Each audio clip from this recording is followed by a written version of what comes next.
Well, alright, for this tutorial we're going to learn how to make a resume.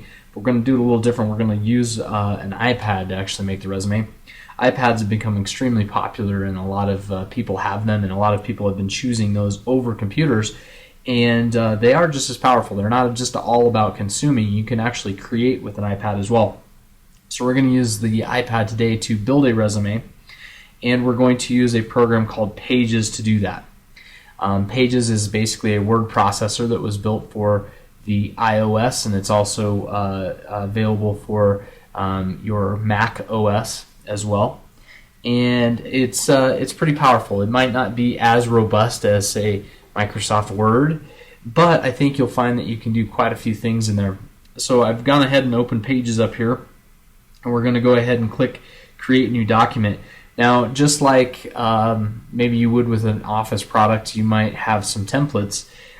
This is going to actually kind of start us off in a template, so we can, choose to do a blank, letters. There's quite a few different things in here, but there's a couple things. There's the personal resume, classic resume, and modern photo resume. I always like to choose a classic resume. I'm kind of a purist, and I do a lot of hiring, and I don't really like the resumes that have photos on it. That's just my own preference. You may pick the photo resume as a way to maybe grab somebody's attention when you're interviewing. In my experience as an educator and hiring for the education field, I actually prefer just when applicants give me a classic resume, because I'm more interested in some basics about them, and I'm a little less interested in fancy graphics or color that's going to pop off on the page at me. It doesn't necessarily always have that effect to get me to think about them first, and sometimes it's actually I feel like I have to kind of sort through it. So for the purpose of this, I'm going to actually just pick the classic resume and just kind of walk you through what that might look like. It's fairly easy to edit in this document, and I recommend that you keep your resume down to a page. I don't like multi-page resumes. I don't like having to flip the paper to find out all your information. You want to be very, very concise, and you want to illustrate your best features as quickly as possible. So you want to, if you've got some great experience that applies directly to the job that you're wanting to get, I recommend that you very concisely put that in your experience, and you make sure you highlight that. But don't necessarily highlight a lot of experience that is not related to the position, because that's not really going to help you. And remember, sometimes a resume is just to get you into the door so you can meet who you're interviewing with, and sometimes it's not all about the flash. It's more about, can you do the specific jobs that were requested on the the job application or the profile that you might have seen online. So to edit in this software program, it's really as simple as clicking, and as soon as you do, you'll see that you get your panel up here that is actually going to allow us to have some basic controls so that you can do your basic editing. But notice, unlike Microsoft Office, there's not a lot of stuff for you to work with. There's not a wealth of different options available to you. This is made to be kept very, very simple. Once you've highlighted something, like the name here, you can actually just type right over it and add in your own information, and it's just as simple as point and click. You definitely want to have an email address and a phone number on there. The email address, you might want to make sure isn't something kind of too crazy. You want it to sound as professional as possible. So babygirl1982 may not be the best email address for you.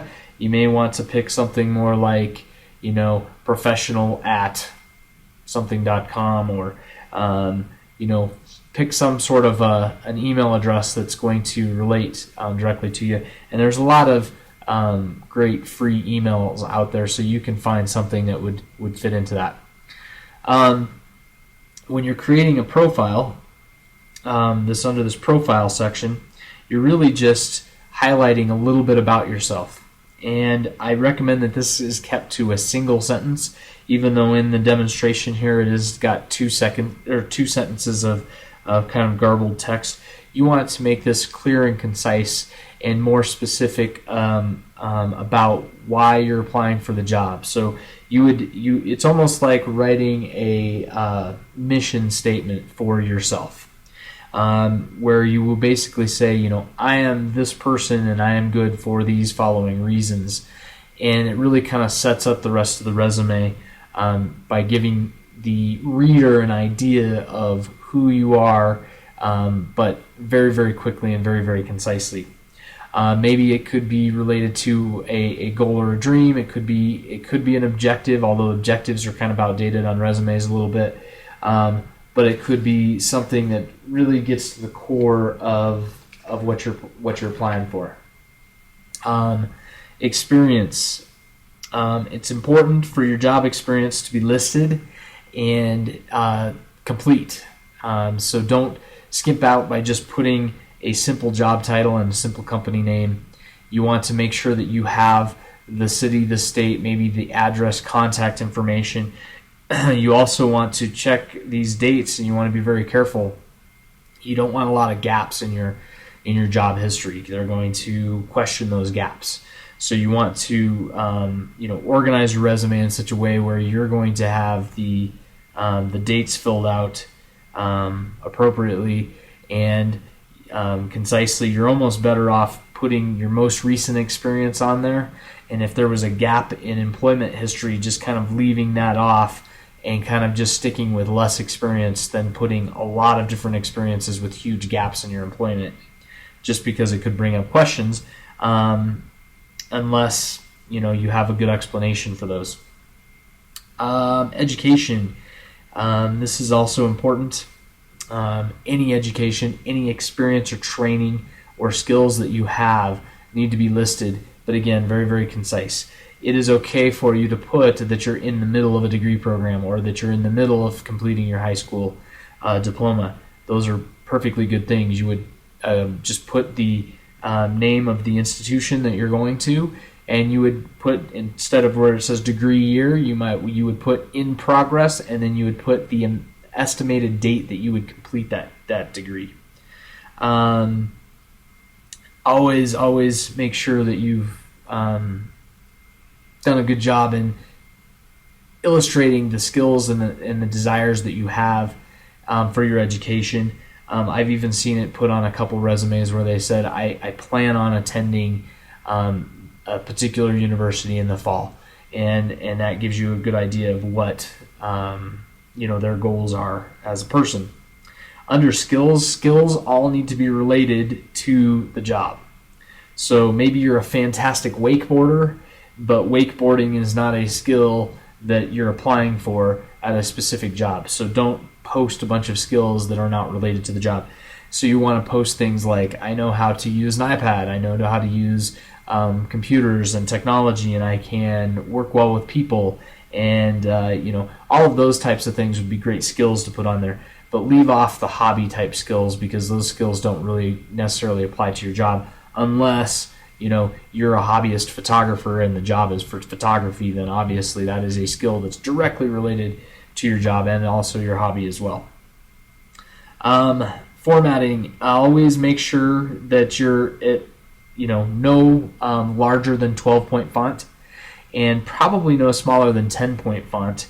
If you have a lot of experience, you're going to have to shrink everything down, and it's okay to shrink down to 10-point font. You can see that doesn't make a huge difference, and 10-point font is something that is still legible. 12-point font is the standard, but don't if you don't have a lot of experience, don't do something like this where you just make it huge on the page in order to fill up the page, because that just doesn't look real attractive.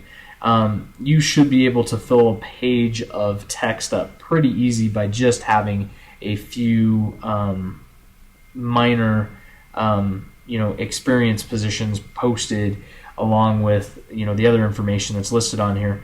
If you have, let's say, only one piece of experience that you can possibly draw from, start to think of volunteer work, things that you've done outside of your standard job. Think of those things, add them as experience below your most recent position in order to give the prospective employer a little more information about you, and also see that you didn't just sit around forever. You got involved. So maybe you spent a lot of time babysitting. Maybe you spent time mowing lawns and shoveling sidewalks. Those are all good experience for entry-level positions that you might need to post and draw from, even though maybe it's not completely related to the job that you had, but you just lack a lot of experience, so you need to add something to kind of build that up. That's pretty much it for building a basic resume on the iPad. It's very, very simple, and I hope you do it. One last thing I wanted to mention is that under the little wrench here, it's very, very easy to share and print this. A lot of the printers have the ability to print from an iPad these days. You can find that out by going to on the printer. It'll say AirPrint on there if it's ready for it. There's also some other options out there for being able to print. But most of the time these days, you're going to email the documents, and if you set up your iPad correctly, you can just email right from this app. You can just share it that direction, and that's probably the easiest way to do that. I hope this helps you design and prepare your resume, and I wish you the best luck and happy job hunting.